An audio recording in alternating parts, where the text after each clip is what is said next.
Good morning, ladies and gentlemen. This is Mark Guy. That's Allison Nissen. Allison is here to observe. She's real. That's not a mannequin. Don't worry, I'll cut it out. The empty chair that you see is where I'll be sitting. Okay. Hi. I know that was a comeuppance, wasn't it? Okay. All right, we're getting ready to start the podcast. Mark is going to Hello everyone. This is Mark. Welcome back, my loyal listeners and followers. Love that you're here, and we're here with John to talk about Speak Brave. Today's topic is business skills, 6 mastery skills you need in your business. Whether you're starting out or need a refresher, we're going to talk about that. Are you ready, sir? I'm ready. Are you? Let's do this. Yes. Okay, well, we're going to start rolling here in 3, 2. Hello everyone, this is Mark with Speak Brave Podcast. Welcome to another edition, and I'm here with my friend John Morrow. John. How are you? I'm fine. All right. Excellent. Okay. Are you ready for another podcast session? I am ready. Long overdue, actually. Yeah. Yes. It's been a while since we recorded, but you know what? I want to get back right into the swing of things and get to the point. Got an interesting subject here. Yes, we do, John. Today's topic is the 6 mastery skills you need to succeed in business. Would you like to succeed in business, John? I'd like to succeed in everything. Okay. All right. Well, are you in business right now? I am. Yes. And how's it going for you? I'm a work in progress. Oh yeah. Okay. And what are the biggest challenges that you have encountered in your business right now? Getting my message in front of the right kind of people and getting an economic buyer who will pay me for the message because of its credibility. Okay. And your business is in professional business speaking, right? Yes. So that's what you'll focus on. Okay. Well, I want to invite everyone to join us on this journey of looking closer. What are the business skills that you need to think about, cultivate, nourish, and nurture within yourself and within your team for success? Are you ready to get started? I'm ready to get started. Okay. So John, let's start with the first one. We're going to talk about six of them. And the first one... I thought he was going to say sex. Sex, get it? I thought, we're going to talk sex of them. Friends, this is not that kind of show. Okay. This is not that kind of... I know John... You know I would go there. Yes, he does. That's what happens when people get old like me. Sorry. Yeah. The only thing that would be worse if Grigori decided to show up. Yes. Friends, you know Grigori is a lovely friend from Lovely. the motherland. He would take offense to that. Yes. Yeah. Why don't we He's bring, very manly. Why don't we bring Grigori for a minute? Okay. So can you get Grigori? You might. Grigori, where are you? I'm over here. Well, come over here for a second, sit down. Now, for those of you that are watching on camera, you know who this really is. But that's okay, because those of you that listen by way of podcast, you have no idea who I am. But I am Gregory. So Grigori, thanks for joining us. My pleasure. Today's topic, John, I don't know if John told you, but we're going to talk about the business skills you need to succeed. He told me that you That's right. said that I was handsome or beautiful. Or Right. something. He did. I take offense at that. Okay. Grigori. Let me ask you: have you ever had business in your life, and how did it go for you? Did you fail? Will you succeed? Was it in Russia? In Russia, I had been 100% successful when I worked with Vladimir and with Eulalie and all of my good friends at the KGB. We had a good time working as fellow comrades. Okay. And then that bourgeois president, what was his name? Reagan? He tears down the wall in Berlin, and all of a sudden we're supposed to be enlightened. Then I come to the US and I discover that you've got a bunch of Marxists over here too. Yes. Grigori, thanks for bringing your perspective. And you haven't been to the show for a while. Are you doing okay? Doing wonderful. You're doing okay? Everything is going well in your life? Very well. Okay. So what is one advice? I know you have to go. Because You want me to go? you have another appointment. I know you told me that before. You told me I had an appointment. What is one secret or one piece of advice or lesson you have for our audience to succeed in business? Just one, because I know you had a big and successful career. Select that which is most important and never stop working to attain it. Okay, so you heard it here. Select one that is most important and never stop working to achieve it. Did I understand you correctly? That is correct. Okay, all right. Well, thanks, Grigori. I hope you come back again. Don't take too long of a break. I'll be nearby. You'll be nearby. Okay, can you send John in? I don't like John. Okay. Well, okay, I understand. I'll send him. He's sending it. And thanks for showing up. Hello, there you go, everyone. Thanks for welcoming Grigori. And now, John, you back? Yes. Okay. So let's talk about the 6 mastery skills that you need in a business. Okay, they are money mastery, sales mastery, marketing, management and leadership, professional mastery, and number 6, John, is self-love. So we're gonna leave that one for last because I know Okay. you love that and Yes. you have a lot to contribute. So, what do you think money mastery is in business? Why is it important? Why do we even care about it? What does it even have to do with success in business? Money mastery. What is this about? What do you think this is? I can only offer this guess. I would think that money mastery is understanding how money best works to achieve the objectives that you're trying to achieve in your success system. Okay. It isn't just about making money. Okay. It's about using it properly and putting it to work in the best way possible for you. Okay. Would it be accurate to say that it's maybe money management systems such as accounting, how much money coming in, how much money going out, accounting systems that creates a system of balance, of checks and balances? Is that what you're And I referring think to? investing too, and not just in terms of what we call the markets, but I'll use an example. The podcast that you and I are producing here involve investing in specific tools to help us better produce these podcasts. So mastering the money partly has to do with making the right kinds of purchase choices so that the tools that we obtain help us to achieve further and greater objectives as we move forward in the business building world. Okay. So it's making wise investments, right? Wise All investments in times, your tools, yes, in the in your tools, business. and in your Right. money and how you work. I know that you have had several businesses before. What I want to know is, what was the worst investment you made? You know, like maybe you lost money, and you know this is a Speak Brave podcast, so we are honest as much as we can. We reveal so much on this podcast, and some of it is comfortable, some is uncomfortable, but that's what makes me juiced up to talk about it. So, go ahead, you go first. Well, the one that I lost the greatest amount of money in was when I got involved in affiliate offer marketing. Affiliate offer, what is that? That's where you're putting together a series of landing pages, creating squeeze pages, you're creating a lead magnet. Now, we've talked about lead magnets, and they are very viable, but if you don't have the right kind of training, and you understand the true costs associated in creating, for example, that landing page, maintaining that email system that allows you to capture those emails, and then building that system of follow-up, and at the same time, having a product that when you put it in, you have, as you have talked about in the past, not just the initial capture of the email, but now you have those who might purchase the next stage of the process that you're offering, and those who become your followers will be those who will purchase additional tools from you. They will go to the next level. They will broaden the purchase, and they will take it to a higher level, and your income will increase. Let me ask you a question. What hurt the most? The loss of the money. Loss of the money. Okay. A lot of money. Can you talk about it, or I mean, To or a just degree that I can say that you have one of two situations in life, generally speaking. If you have the sense to know where to look for the answers so you can thoroughly vet what it is that you're thinking about investing in, you can know best how to put your money to work.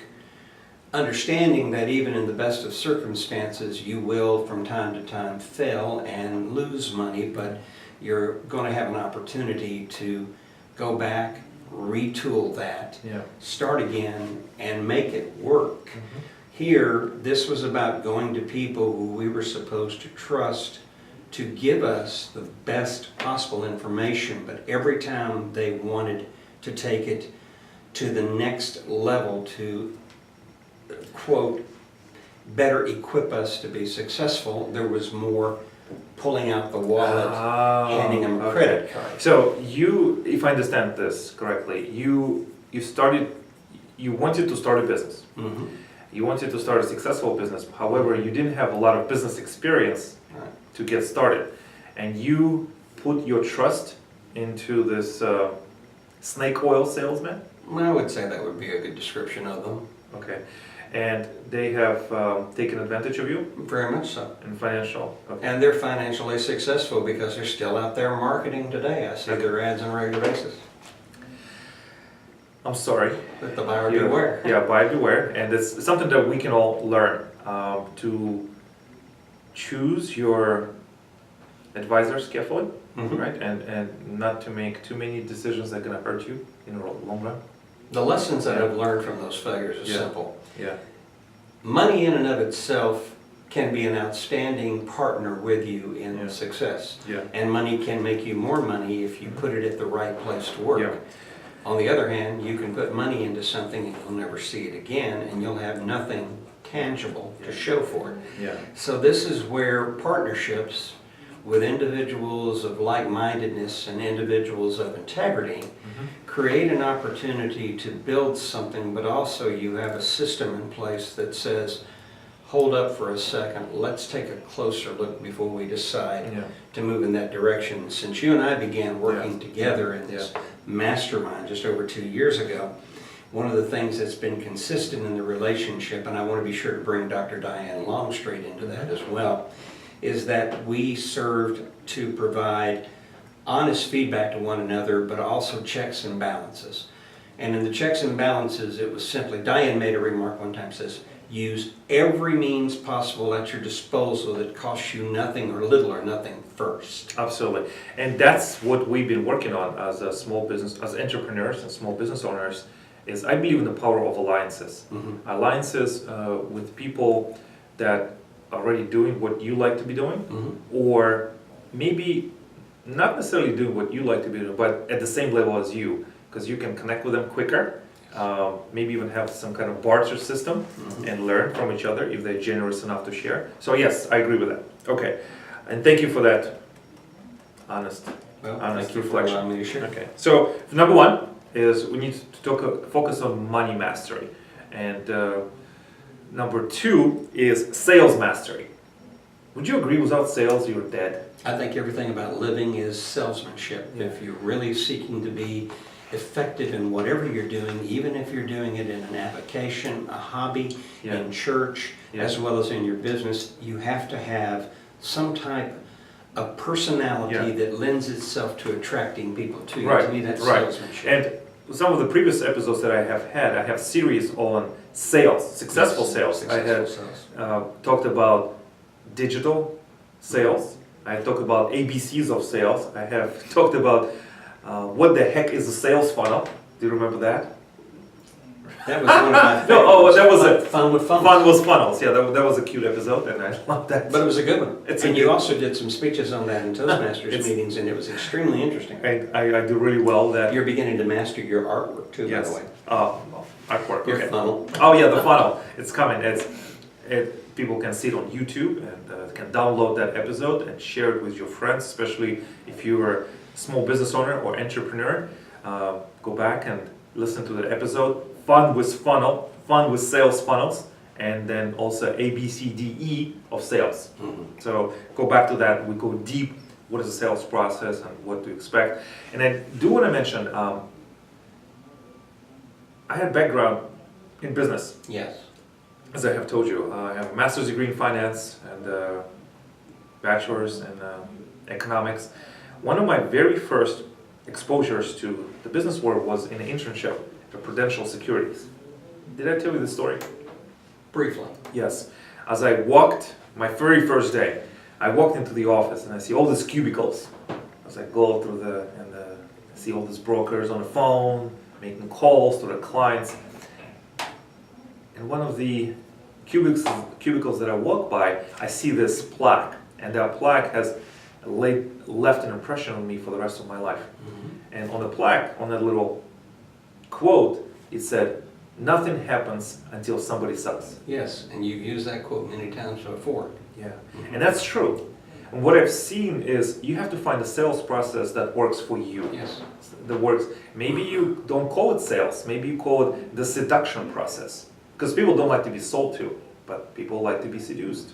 But it's seduced in a way that makes sense and moves your business forward. Yeah. So yes.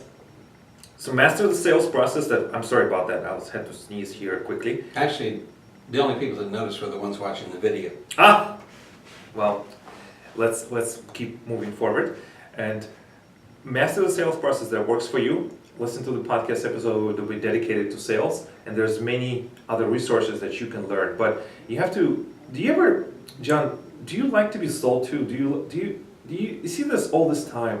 This Facebook ads and all these webinars and presentations where people doing hard sales to you right from the beginning, and they asking for your money right from the start. How do you feel about that? That hard push sales that they want to get their money and run without first buying me dinner. How does it? Do you see me smiling? I don't know if you're smiling, but do you see that? I mean, I- what is this? How can you create a sustainable business when you knock me over the head, say, okay, buy this product, it's only one payment of $997 or three payments of $575, but this will solve all your problems because I understand your pain and I see that you're struggling, and that's what they do. And Yes. I do you, But there's personally, I something- feel turned off by that. Well, there's do you something I feel have that? to tell you. Yeah. I have to share this because I think most of the listeners can relate to this. Pause for a second. Do you enjoy sometimes sitting down and watching good television, Yes. a good dramatic series, Yes. or a good comedy, or maybe a good motion picture, Sure. or something like that? Yeah. My wife and I have this great affinity for specific types of programming that we enjoy watching. Okay. We have, of course, a home DVR. Here's what I love about the DVR. We will record the program because we know that the program is on commercial television. Inasmuch as it's on commercial television, there are always going to be what we call in the broadcast industry, and remember I was in broadcasting years ago, although it was radio, not television, but one of the things that is familiar to those that have been in broadcasting is what they call stop sets. Okay, what does that mean? A stop set is a break in the flow of the program to allow for commercials to be put on. Now in radio, a stop set can be 30 seconds, it can be a minute, it can be 2 minutes. A stop set is simply paying for the airtime and also paying for the programming that we're putting on. Those commercials are vital to the success of that station, just as commercials are vital to the success of a network. So the stop sets in TV are where you see all these quick little 15 and 30-second commercials. And on some networks, particularly those that are proprietary to cable but commercial in nature, these stop sets can be up to 5 minutes in length. And you're sitting there through 5 minutes worth of commercials, and the whole time you're not paying attention to the commercials. You want them to shut up so you can get back to the story. So with DVR, you have that wonderful option to be able to fast forward through the commercials. Nevertheless, you're still going to have to put up with the fact that you've got to watch those commercials pass by because you don't have the option to be able to press, jump, start, press, jump, start. But you hate the commercials. But there is one rather interesting exception. There are literally hundreds of thousands of people every year in the late part of January or early February, depending upon how the schedule goes, who will watch the Super Bowl for the commercials. Yeah. Well, it's number one, John. Super Bowl is a national right. We have to watch the Super Bowl, okay? And it's a part of being an American. I don't see and that if you anywhere in the don't Constitution. watch the Super Bowl, do not even talk to me because this is a part of a national pride. We export it all over the world, and this is the pride and joy. Oh my goodness! So you are so delusional. Let's get back into the flow of this. Okay, so sales. We don't like being sold to, generally speaking. No. Unless something just jumps up there and it captures our attention. Yes. There's got to be a need. Yes. So as we go through this 6 mastery skills that you need in business. Will we get the 6 We, done? we will do we? the best we can. Okay, so the first one was the money mastery. Right. And we know not to invest in some shady operations or shady, smooth talking salesmen. They want to separate us from our money. And we have to be calm and rational and allow us to think about it, not sign on the dotted line, but think in a bigger picture, create alliances. That's number 1. Number 2, find a sales process that works for you. Yes. With your personality. Whatever your personality is, if you are thoughtful, engaging, be that. Mm-hmm. If you're pushy, be pushy. Just find whatever it works for you. Let Because me take it a step further too. If you work for a company, find a company that you have a harmonious relationship with, Yes. with regard to that sales approach. Yes. Because there are some companies that are extraordinarily aggressive in Yes, their selling they are. approaches. So And that may not make you comfortable because Yeah. that's not your personality. you have to find what works Yeah. that is synchronous with you. So third skill that you need to master in order to have success in business is marketing. Now that's a tough one. Why is that a tough one? Tell me, what is your challenge? What Finding- you specifically have found to be Finding the challenging? right set of tools and the right messaging to be able to have the deepest penetration and impact on the people I'm trying to reach. And that even includes being able to correctly identify the market that I'm going for, the people that I'm trying to reach. So I'm still at this stage of my developmental process as a business person, trying to be sure that I can nail down the general overall group of people that need to hear what I have to say. And that's a two-faced coin, because on the one side, I need to know what their pain is, that they need the answer for. Yes. But I also need to identify how to answer and address that pain. All right, so what you have found is one of the things that have helped me in my business is create a customer avatar. You heard about that? I've heard about it, but I Yeah. really don't quite understand what that is. It's an exercise. It's a simple exercise that gets you thinking in the direction of what does your customer want? What is their pain point? Where do they live? Is that a male? Is that a female? What is the age? What is the occupation? What is the educational status? What is the marital status? What do they think about? What TV shows do they watch? What keeps them up at night?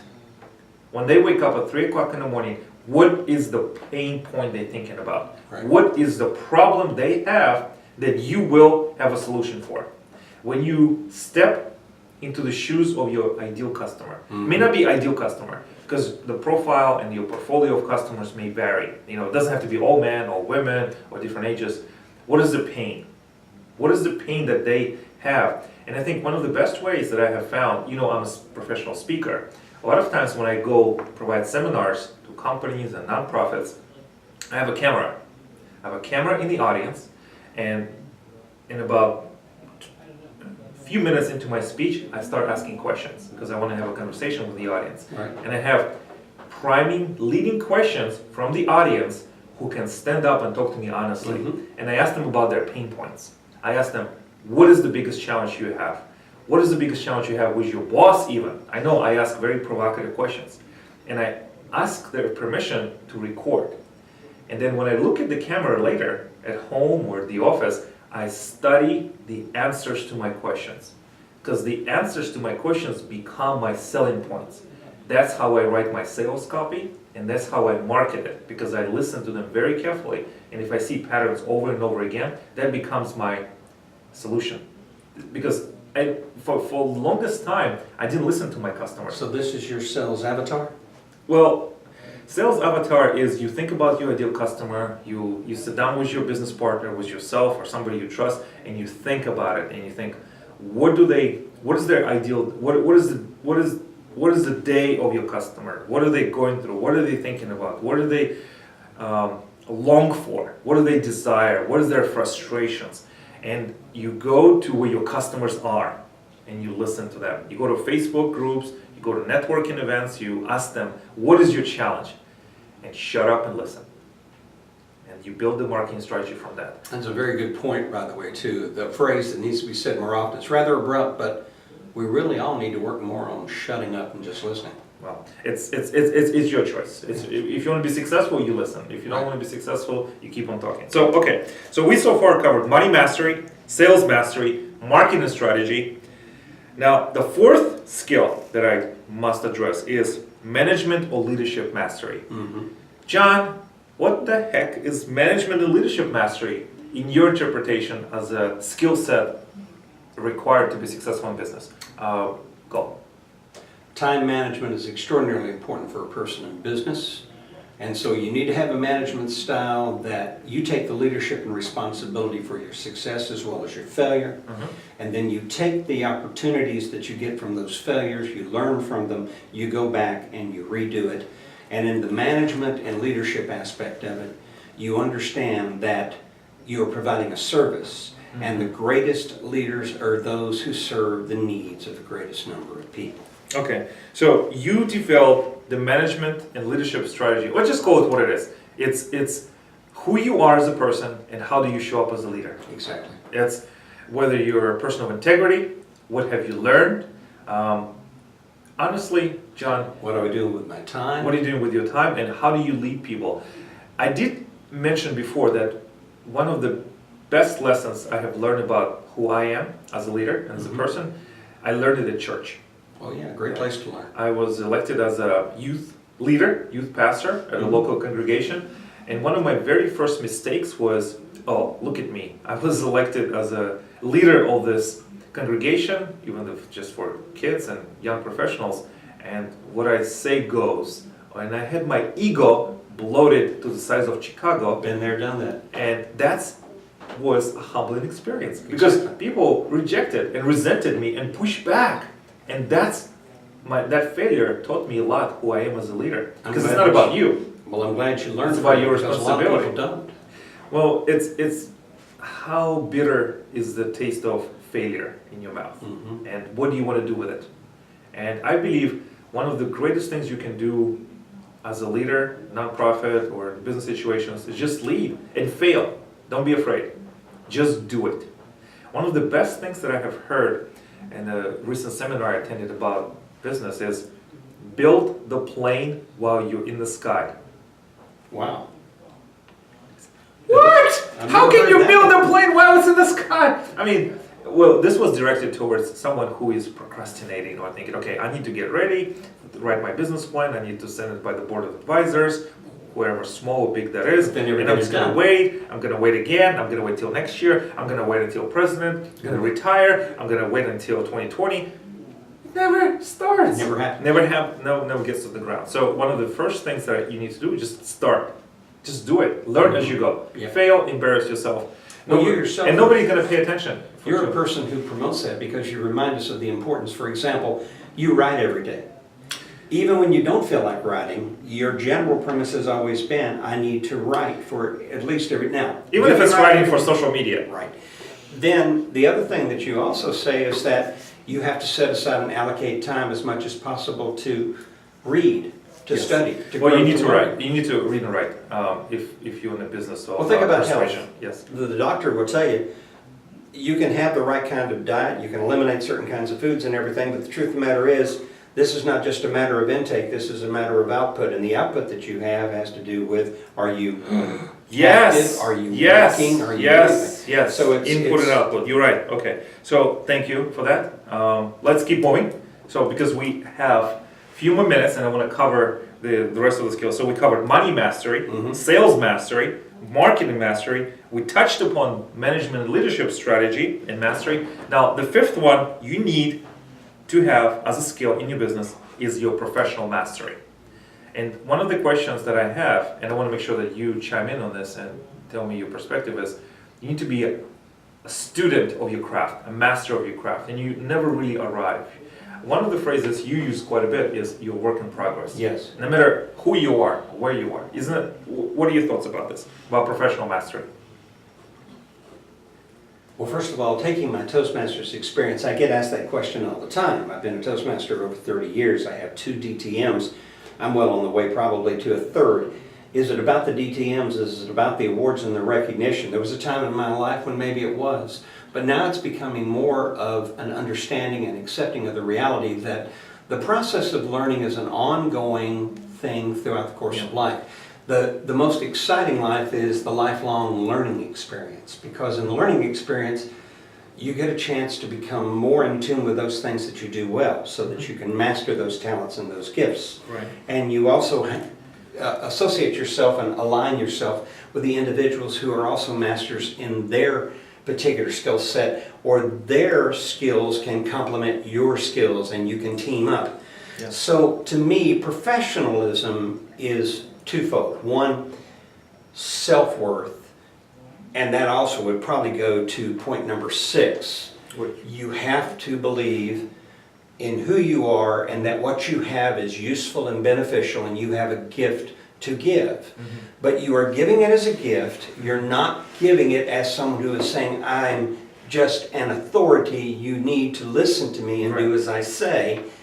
There has to be a deeper professionalism there that shows that you have tact, respect, decorum, you take pride in your appearance, you continually learn, you work, you hone, you add tools, you keep learning and growing, and this becomes a part of the person that people see, whether you're doing business, whether you're with family, whether you're associated with friends in a casual situation, or whether you're speaking before a group of people at a civic organization or even in a church.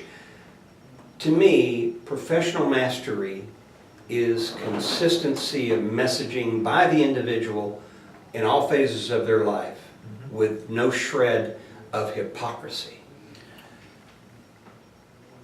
Well, I hope you were taking notes, everyone, because that was gold and major. Thank you. It's too nice. I cannot add anything to it. So I will move on to step number 6, which is, so we covered money, sales, marketing, leadership, professional mastery, and number 6, which is neglected and forgotten because we don't get a lot of reminders about this, is self-love mastery. You want to take this one, John? Only briefly to let you know that in the early years as a young adult, I was extremely self-conscious. Yes. And did not really feel that I was welcomed and accepted among my peers. Self-love. So you're approaching this from a perspective of confidence and self-worth issue or esteem perspective, but I think there's more than that. I agree. Okay. So yes, you must be on the journey of accepting who you are, creating an environment that you are loved and nurtured and challenged, but I also believe it's about your health.